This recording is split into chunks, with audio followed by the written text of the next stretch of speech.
All right, guys, welcome back to Hero Report, presented by TarHeal247.com. I'm Jacob Turner. He's Andrew Jones, joining you for a breaking news, rapid reaction podcast. I almost called it a daily drop. I'm so used to just everything's just a daily drop nowadays, it feels like. But I guess this is a show. We'll call it a show, a quick reaction show. A nightly sudden drop.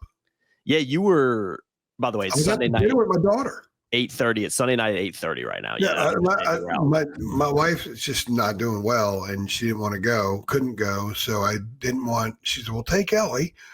So Ellie and I went out. She's my daughter. She's 16, and 16. We went out. We were just getting in the car, and I was supposed to listen to some of her music.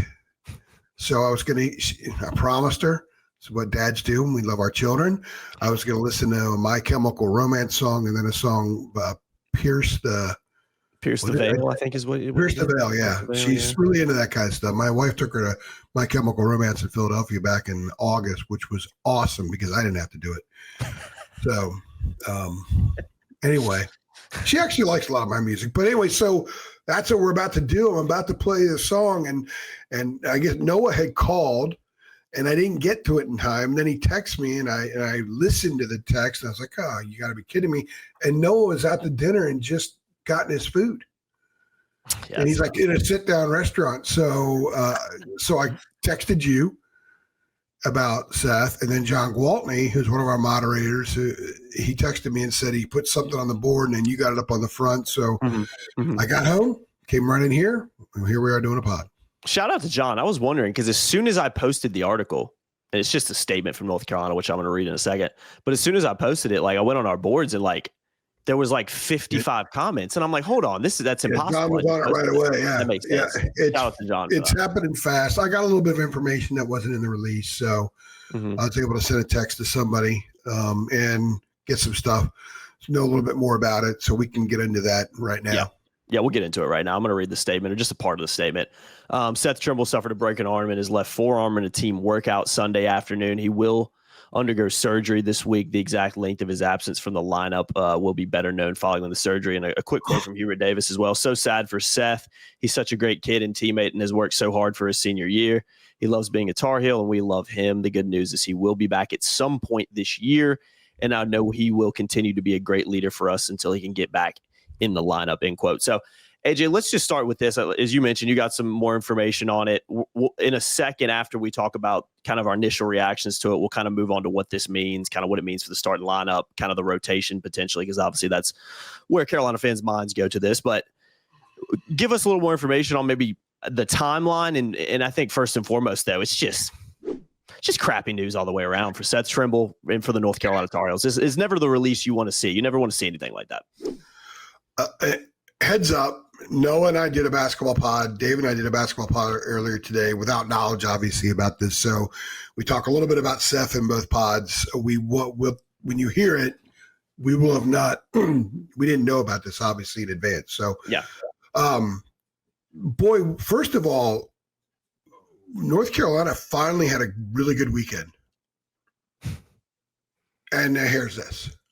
I was talking to somebody and I said, I just feel great for the fans. The fans got a chance to finally just feel so good about stuff. And now this happens. Fortunately, it's not season ending. And fortunately, it's not the kind of thing that should affect the way he plays once he's back. So then it's not a ligament thing. It's not a muscle thing. It's nothing like that. So I guess if it's going to happen now. They got that one great win out of the way. They know what they can be. They could still be that without Seth in so many ways. They're going to change a little bit defensively.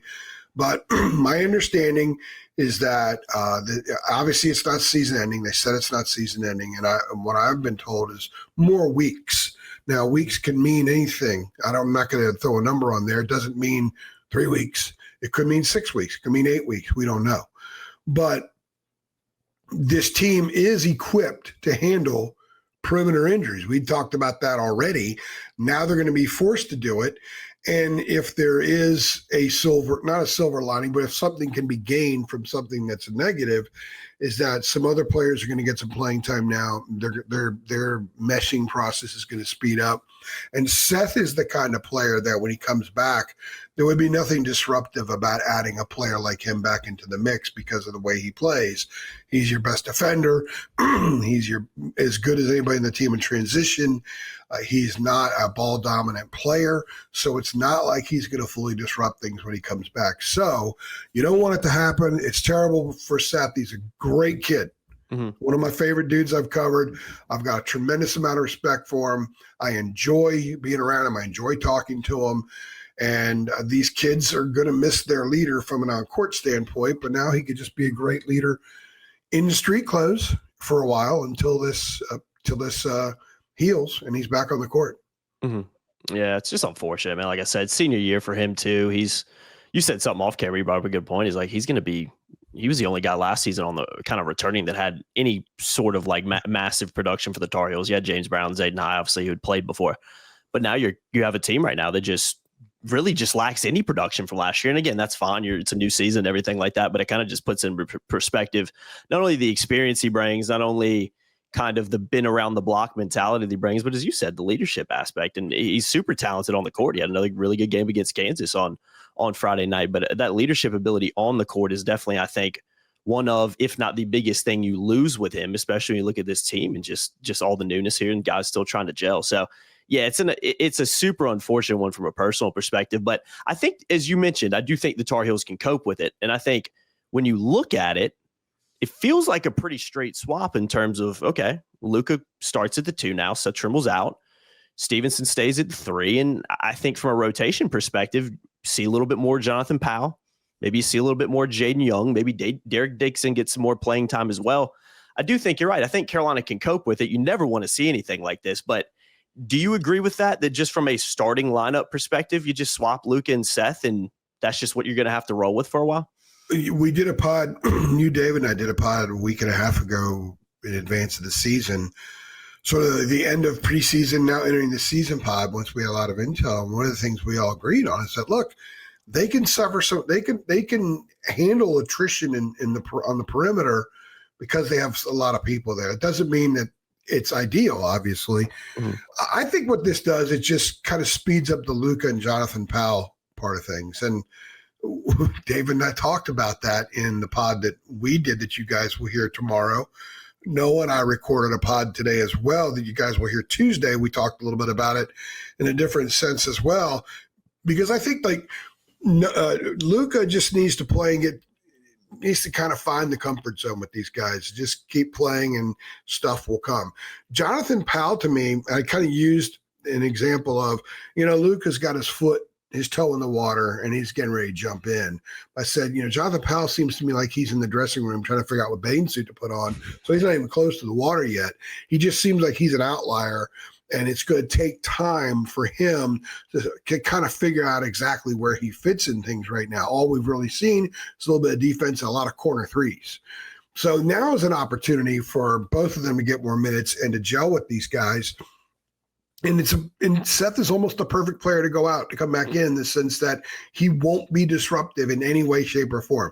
They won't change. In fact, they'll get better when they bring him back because of the intangibles. What they do lose, though, and I don't think this can be overstated. The collective mindset of the team going into the Kansas game was heavily fueled by Seth. Mm-hmm. Somebody had asked Seth about, well, did you talk to the guys about last year and the need to get back at them for last year? Meaning Kansas says like, nah, it's 23 years. It's a nemesis. Yes, your 2008 Final Four, 2012 Elite Eight after Kendall Marshall got hurt, 2013 NCAA tournament, 2022 national championship game when you lead by 15. I mean, the missed opportunities to beat Kansas by this program because Kendall gets hurt, because they blow a 15-point lead. If Armando's ankle is 80% and not 30%, they beat Kansas for the national title in 2022. So lots of little man by the hair, their chinny chin chin. So I guess it's a good thing Seth didn't suffer this on Thursday. That would have been consistent with the history against Kansas, right? Mm-hmm. So it happens now, but he's a guy that understands these things. And when I was talking to him about quad one stuff, I said, look, Seth, you were so vocal last year about your resume, about the team's resume. I think he understood it better than anybody else on the team, and he very openly spoke about it. First thing he went to says, yes, we got this one. Next one is Michigan State. Well, Michigan State's in 2.5 weeks on Thanksgiving Day. Seth's probably not going to play in that game. So when you go, and they have St. Bonaventure that Tuesday, which may not be a cakewalk. Mm-hmm. It's a solid Atlantic 10 program. Those teams can be tough to deal with. Melvin Council from Kansas was on St. Bonaventure last year, so they got good players. So they're going to need Seth to be able to impart to them more of the important stuff, more of the quad one stuff, more of the, hey, Michigan State got us before. It's a big-time program. Let's be in the right Carolina mindset, play for the front of the jersey. So now he's going to have the challenge of doing that in a sweatsuit or in street clothes, whatever it is he wears. Maybe he'll wear a Ben & Jerry's suit or something like that. Ben & Jerry's sweatshirt. He can promote his product. In all seriousness. Might as well. Yeah, so he's going to have a challenge of doing that. I think this is an opportunity for someone else to be a group gatherer, a huddle gatherer on the floor during some dead ball situations. So I think in the end, provided that Seth comes back and he's 100% and they don't really lose anything, they could get better overall as a team from this. But you don't want to have to get better overall as a team from losing the most likable player that this program's had in a while, and one of the most likable players I've ever covered at Carolina, and someone that you can't help but root for if you cover the team, just because there's so many wonderful things about him that you want to see succeed. And let's remember, Seth dealt with adversity. He's had a concussion each of the last 2 years. Fortunately, this isn't that, because it changed him each of the last years. He wasn't as good after the concussion. So this is different. He knows how to handle adversity. He knows how to deal with being out. So he'll handle this the right way. Hubert will handle it the right way. And Luka and Jonathan Powell's biggest cheerleader is going to be Seth Trimble. I can guarantee you that. Yeah, that's for sure. He's a fantastic teammate, like you said. And yeah, I think if it sucks all the way around for Seth and for the program, as I've said, but again, the word silver lining is not the one to use, but if you're looking at it and saying, okay, I think if there's anything you can take from it, it should expedite the growth process of this team a little bit in potentially a positive way with, like you said, Jonathan Powell having to play a little bit more, Luka coming into the two, getting a little bit quicker, maybe of an assimilation with the guys in the starting lineup and just on the roster in general. So yeah, there's no positives to take from this. And no, at the end of the day, no, but if there's anything you can kind of point out and look at, it's not the end of the world for North Carolina, I don't think. It just sucks for Seth Trimble because, senior year, you hate to see would say individual growth that you would hope can become, for the sake of them, can become team growth. Yes. You would want the team to grow with Seth because they have to grow around him. Because ultimately, if healthy, that's the unit that they march in to march with. No pun intended. So, but I'm also a big believer that, man, you don't want to peak so early. That's a good point. And the second half the other night could have been their best basketball they play all year. We don't know. You hope not, but it could be. Yeah, it could be. Could be. Well, now it kind of throws a wrench into that. So they get kind of a restart set in a lot of ways about getting to the point where they are peaking, because they're going to go through what they are now for however many weeks it is, month and a half, who knows. And then when Seth comes back, they have to reincorporate. He's an easy guy to reincorporate, but they still have to, because guess what? It's only 200 minutes to divvy up. So if Seth comes back and he's playing 30, that means there's 30 fewer minutes to hand out. Hubert's going to have to figure that out and find out how to maximize Jonathan Powell, let's say, in 14 minutes as opposed to 22, how to maximize Luka in 24 minutes as opposed to 32, and right on down the line, the whole trickle effect. So there will be complications on that front moving forward once Seth comes back. Right now, on an interesting side, we get to see a full complement of brand new guys all along. Zayden didn't play last year. James Brown is not going to play anytime soon, quality minutes in really tight games, because he's just not there in the rotation.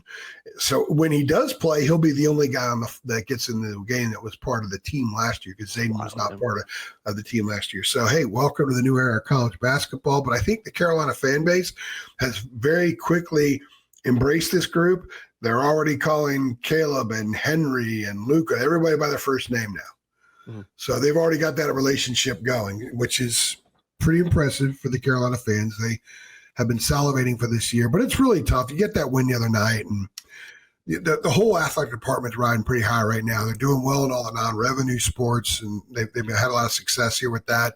Football's won 2 in a row. So the people that are still on the Belichick bandwagon, which I think there are people hopping back on right now because they're winning some games, everybody feels pretty good about things. And now you get this.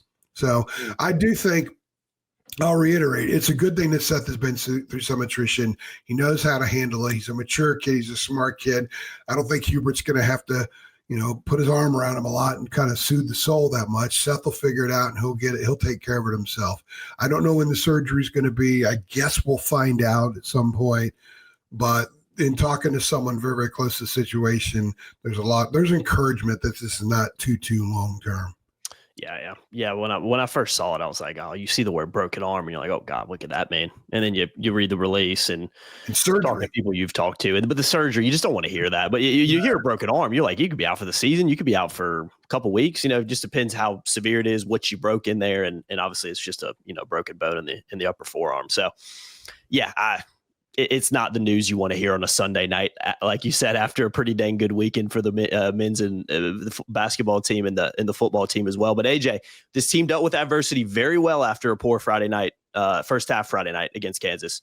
They're gonna have to deal with a different type of adversity now. But if that was any indication, this team will be absolutely fine. But we'll come together maybe a little bit. But yeah, you don't want to lose. Their chief fanny smackers in street clothes now. So I know. Yeah. He's going to do a little bit of leading from the sidelines, but we'll see. We'll see what kind of effect it has on the team, and we'll be here to cover it every step of the way. But I think that's a good place to wrap this up. I mean, I don't think there's so much left here to talk about it. We just, again, wanted to hop on here real quick, immediate kind of reactions to it, and just get something out to where we could kind of talk about what it might mean for the Tar Heels moving forward as well. We'll obviously talk about it even more this week when we some of our other pods that we'll do. I'm sure we'll obviously have 3 things coming up later this week. Action-packed week again, man. And the overlap is here, and we have 3 games Tuesday, basketball Friday, football Winston-Salem. And by the way, they make you leave the press box quickly, so I shall be in another Denny's after a football game Saturday night.